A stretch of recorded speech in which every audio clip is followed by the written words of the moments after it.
দেখো তোমরা যারা ফ্রন্টে হাইলাইট করাতে চাইছো, মানে ক্লায়েন্টের করতে চাইছো, অনেক ক্লায়েন্ট আছে যারা 3-4টে বেশি হাইলাইট করতে চায় না, তখন তোমরা হেয়ার ড্রেসাররা মনে করো যে কোথায় দেবো হাইলাইটটা, কোথায় দিলে দেখা যাবে। ঠিক আছে, তো জেনারেলি কি হয় না, ক্লায়েন্টরা ফ্রন্টে বেশি রেকমেন্ড করে।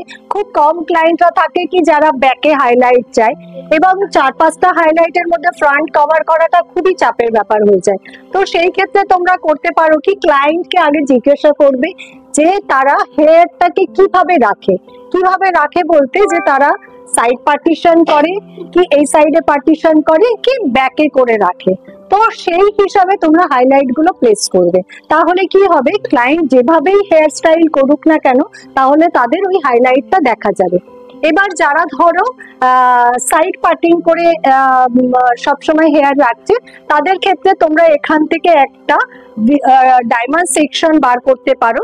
ঠিক আছে, তো আমি তোমাদের নেক্সট ভিডিওতে দেখিয়ে দেব যে ডায়মন্ড সেকশনটা কি করে তোমরা বার করবে। ঠিক আছে, আমি এখন দেখাচ্ছি যারা সাইড পার্টিং করছে বা সবসময় ব্যাকে করে হেয়ার স্টাইল রাখে। ঠিক আছে, তো যখন কেউ বলছে আমি অলওয়েজ রাইট সাইডেই করছি, তো তাদের ক্ষেত্রে কি করবে, এই সেকশনটা থেকে একটা লাইন বার করবে।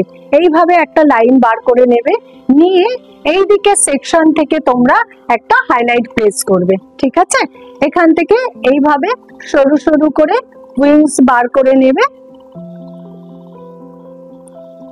Like this.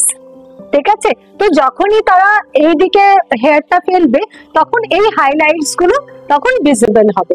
আবার যদি ক্লায়েন্ট বলে আমি বোথ সাইডই রাখি, সাইড পার্টিং করি বাট বোথ সাইড রাখি, তো একটা এইদিকে প্লেস করবে, একটা সেম ওয়েতে এইদিকে প্লেস করবে, জাস্ট এই ডাইরেকশনে। তাহলে কি হলো, যখন এদিক দিয়ে রাখছে তখন এদিক দিয়ে হাইলাইটটা ভিজিবল হলো।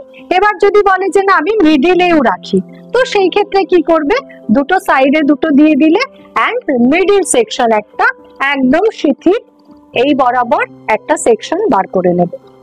আর এই জায়গার যে সেকশনটা বার করবে, এই সেকশনটাতেও সেম ডাইরেক্ট লাইন এইভাবে তুলবে না। ঠিক আছে, এর মধ্যে উইংস করবে। আগে একটা সরু লাইন করে নেবে।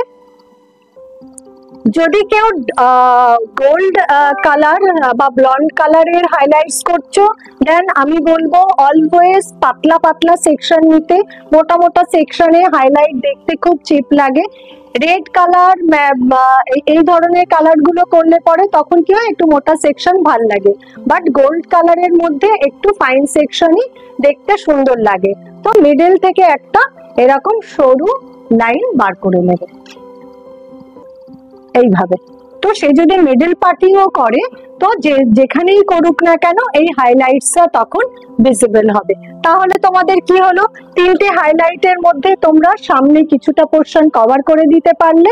এবার যদি কেউ বলো 3টের বেশি করবে, 5টা করবে, তখন কি করবে, এই যে তোমরা এখান থেকে একটা করলে, এখানে একটা করলে, এখানে একটা করলে, 3টে হয়ে গেল হাইলাইট।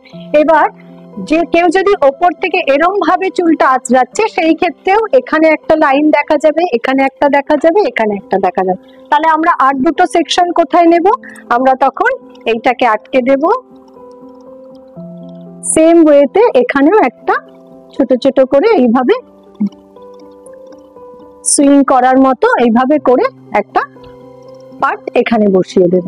ঠিক আছে, তোমরা রেড কালার করছো তখন একটু মোটা নিতে পারো, একটু মোটা তখন নিতে পারো। ধরো এতটা থিকনেস নিলে তো ঠিক আছে, রেড কালারে একটু মোটা নিলে কি হয়, একটু ভিজিবল হয়।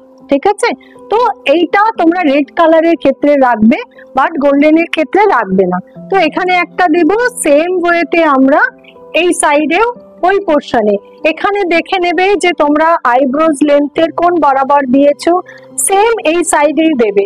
এই মেজারমেন্ট গুলো একটু তোমরা ঠিক করে করবে, তাহলে কি হবে, জিনিসটা সুন্দর দেখতে লাগবে।